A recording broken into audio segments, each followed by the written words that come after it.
Coming up on Arirang News, the heads of South Korea's biggest companies come together to form a business council on promoting the hydrogen sector as part of the country's efforts to go carbon neutral. They'll be looking to boost investment in the sector through regular forums and meetings. Shares of Korean tech platforms Kakao and Naver plunge after financial regulators crack down on the company's huge influence being used to sell financial products. Lawmakers, too, are looking at new regulations on them. And new cases of COVID-19 in South Korea rise back above 2,000. As the vaccine campaign makes progress, though, the authorities say the distancing rules could be eased starting next month once 80% of adults are vaccinated fully. It's 5 p.m. here in Seoul. Thank you for joining us on Arirang News. I'm Devin Whiting. South Korea's major conglomerates have launched a new business council on developing the hydrogen sector. The leaders of the country's 15 largest corporate groups, including Hyundai Motor Group, SK Group, and POSCO, met Wednesday to set up the council called the Korea H2 Business Summit. This was on the sidelines of the H2 Mobility Plus Energy Show, Korea's biggest hydrogen industry exhibition, which the heads of the companies attended together. The new body aims to stimulate corporate-level investment in the hydrogen sector through regular meetings and forums. It also plans to develop and expand value chains in the industry and contribute to South Korea's goal of achieving carbon neutrality.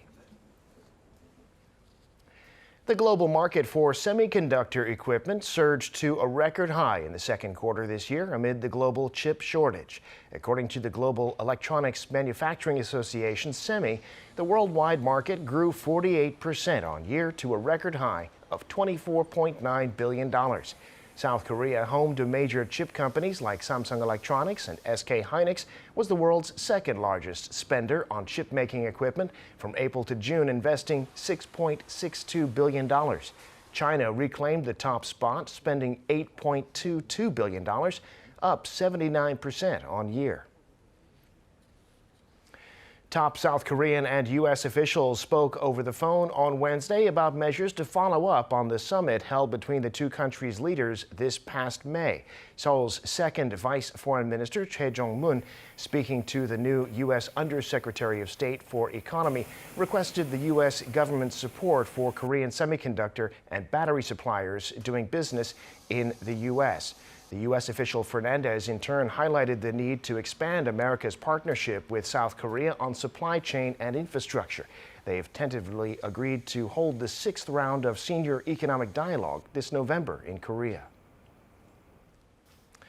Some investment banks and other analysts are downgrading their forecasts for the American economy this year, in large part because of the Delta variant of the coronavirus.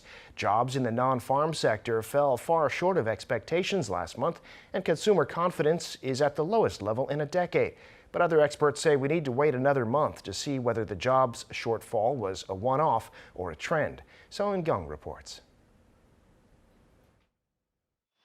The emergence of the Delta variant and recent economic figures in the U.S. are a cause of concern for some institutions and also reflected in U.S. consumer confidence. This week, Goldman Sachs lowered its growth forecast for the American economy this year from the 6% it projected in August to 5.7%, and for the fourth quarter on an annualized basis from 6.5% to 5.5%. It said the Delta variant is already taking a toll on third quarter growth, and because of the variant, American consumers are likely to spend less. Goldman added that headwinds in the short term also include the fading of fiscal stimulus as well as a slower recovery in the service sector.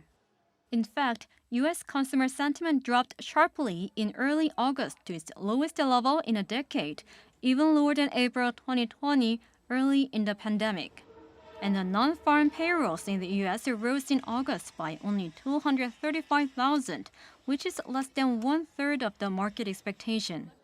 Economics research firm Oxford Economics last month also downgraded its forecast for the U.S. economy this year from 7.5% growth to 6%. But experts say that we need to wait and see whether these downgrades are justified. Based on the lower than expected job growth and lower consumer sentiment index, Goldman Sachs has reduced their estimate for U.S. growth this year from 6.0% to 5.7%. Now, there has been a month in the past where U.S. actually lost jobs during the recovery process. So this might be a one-month fluke. We'll need to see what happens in the next month to see whether this is a trend which justifies lower growth estimate or whether this is just an unusual event that happened this month. When it comes to the potential impact on Korea, the expert added that a downgrade for the American economy is not going to affect Korea too much, mainly because the U.S. economy is still relatively strong compared to other countries, even with a lower forecast, and also because the hit from the pandemic is mainly limited to the hospitality and lodging sectors. Seong-kyung, Arirang News. Here in Korea, major online platform services Naver and Kakao saw a sharp fall in their stock prices today after the financial authorities announced that they would not be allowed to use their influence to sell financial products. And lawmakers are considering more regulations, considering their quasi-monopolistic market positions. Jang Tae-hyun reports. The stock prices of internet and social platform giants Naver and Kakao plunged on Wednesday after South Korean financial authorities placed new regulations on online platforms and lawmakers discussed their concerns over Naver and Kakao's market dominance. Ruling Democratic Party chief Song Young-gil at a forum hosted by lawmakers on Tuesday said Kakao should not follow the path of the chaebol, South Korea's massive conglomerates, and ignore fair competition. Other lawmakers at the forum added that they're concerned about moves by Kakao, which could abuse its position and attempt to raise service prices. The remarks raised fears that lawmakers could push additional policies to rein in the tech firm's influence. From a business perspective, it can be because of monopoly. And in terms of tax, it's collected based on the district subject to the jurisdiction. But that's not the case for e-commerce, and they're not properly paying tax. South Korea's leading social platform service, Kakao, plunged more than 10%, its biggest decline since 2012. Naver, which also hosts messaging platform Line, dropped by 8%. And from September 25th, Naver Financial and Kakao Pay can no longer compare or recommend financial instruments, including funds, to their users. They can't sell credit cards or insurance either. This comes after Financial Services Commission and Financial Supervisory Service at a meeting on Tuesday said offering information of a financial product to sell it is not an advertisement, but rather intermediation. If those companies want to continue selling financial items, they'll have to register as an authorized distributor or agent. Jang Tae-hyun, Arirang News. The world's biggest shipbuilder, Hyundai Heavy Industries, is going public on the Korean stock market next week, and anticipation is high among retail investors. Today, it wrapped up its book building with a competition rate among retail investors of 403 to 1. The company is seeking to raise close to $1 billion with its IPO, mostly to develop next-generation ships and eco-friendly technology. Shares are priced at the upper end of the company's offer at 60,000 won apiece, or about $52. Among institutional investors last week, demand for shares outstripped supply by a factor of more than 1,800, the second highest rate recorded.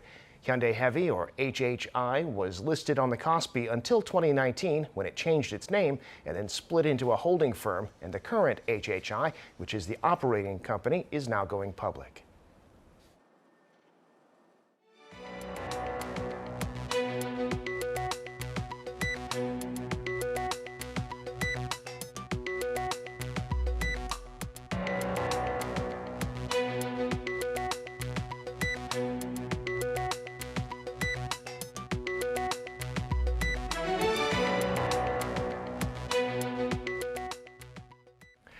Time now for an in-depth look at the market news this afternoon, and for that I'm joined on the line by Dr. Kim Se-won, Professor of Economics at Ewha Women's University. Professor Kim, good afternoon. Thank you for coming on today. Good afternoon, Devin. Well, the markets on Wall Street reopened on Tuesday after the Labor Day holiday. The coronavirus is still spreading all across the U.S. Especially a concern for investors is the Delta variant. Stocks were mixed on Tuesday with a gain for tech shares on the NASDAQ. What's the story in the global markets? In Tuesday's market, U.S. Dow Jones retreated with negative 0.8% return, but tech-heavy Nasdaq Composite increased by 0.1%. U.S. investors worried that the spread of Delta variant will weigh on U.S. economic growth. Also, emerging evidence suggests that the U.S. economy is losing steam as the summer winds down, with consumers pulling back, employers easing up on hiring, and business adapting to changing health requirements by government. The market situations after Labor Day over this week and next week are likely to set the trend of the market. All European markets dropped yesterday as fears on Delta variant and slow economic recovery dominates the market. U.S. FTSE index dropped by 0.5%, and German DAX index also dropped by 0.6%. Well, also because of the Delta variant, a possibly shrinking stimulus program and weaker consumer spending, Goldman Sachs has lowered its growth forecast for the American economy this year from an annualized 6% now to 5.7%. Many others share those concerns. Tell us about that and what you make of their forecast. IMF actually this year U.S. economic growth forecast is about 7%, which is one of the highest in decades. Earlier this summer, many economists saw the week of the Labor Day, which is this week, as the moment that economic recovery would kick into higher gear. Their expectation was that widespread vaccination would ease labor shortages. But the U.S. economy is facing a slowdown in September rather than the takeoff once hoped for. Particularly, I think the August employment situation was really disappointing. U.S. economy added 235,000 new jobs in August, but it was only a third of market expectation. We say that to maintain U.S. economic recovery momentum, it is important to add at least over 700,000 new jobs every month. So developments of September employment situation will make us to see more clearly U.S. economic recovery situation and U.S. Fed tapering timing. Well, today in Korea, stocks were down across the board. That was the case for almost all the country's biggest companies. Really hard hit, though, were the big tech platforms like Kakao and Naver. What's going on there? Domestic markets heavily declined today. Kospi dropped by 0.8%, and Kosdaq also dropped by 1.6%. Recently in domestic markets, we do not see clear direction with more ups and downs in the market. In these circumstances, the higher possibility of economic slowdown in major economies, particularly United States, dragged down domestic investors' psychology today. In investor-wise respect, foreign investors led today's market drops with 280-some billion won and 183 billion won net sales in Kospi and Kosdaq respectively. Well, zooming out a bit, the Korea Development Institute, or KDI, has released its report on the economy for September, which reflects some growing uncertainties. Back in June, it saw the recovery going ahead quite strongly, but has since changed that view somewhat with the resurgence of the coronavirus since July. What do you make of this report, Professor? I pretty much agree with KDI's report that the economic recovery could be delayed due to Delta variant spread. It is the second month in a row that KDI has warned of growing uncertainty over the fourth wave of pandemic. According to the most recently report of the KDI, which is state-run think tank, Korea's economy is under pressure over growing headwinds as a recent spike of COVID infection is likely to delay a recovery of domestic consumption. They say that the nation's economy is on the recovery track, of course, because of the strong export, but the toughest virus curve may dampen improving domestic consumption, which covers almost 60% of the GDP. Well, finally, Professor, the persistent weakness in the job market. A survey of Korea's 500 biggest companies by the Korea Economic Research Institute shows that only 3 in 10 have plans to hire people in the latter half of this year, and the rest are either not hiring or haven't decided yet. That's actually fewer planning to hire than we saw in the first half of the year. So this is not great news for job seekers, especially young people. What's happening in the job market, Professor? In terms of the unemployment rate, Korean young workers in their 20s employment has been slightly improved from 10% unemployment rate in January down to 7% level unemployment rate in July. But it should be pointed out that still it is one of the highest young workers unemployment rate among OECD member countries. Given this unsatisfactory situation, 7 out of 10 big companies either have no hiring plans or have yet to finalize them for the second half of this year. According to a survey of Korea Economic Research Institute, which is a big corporation association's think tank, Korea's top 500 companies show that 55% have not yet been able to devise hiring plans for the second half. Some 13% said that they would not be hiring at all due to the coronavirus pandemic. Only 1/3 have definitely decided to hire new people. So it is highly recommended that in the short run, government should be supporting young workers through microscopic fiscal expenditure. And in the long run, government also should help companies to generate more decent jobs. Right, and we have seen some plans rolled out already in that regard. Professor, we'll have to leave it there for today. Thanks so much for sharing your insights with us. We appreciate it. Thank you very much.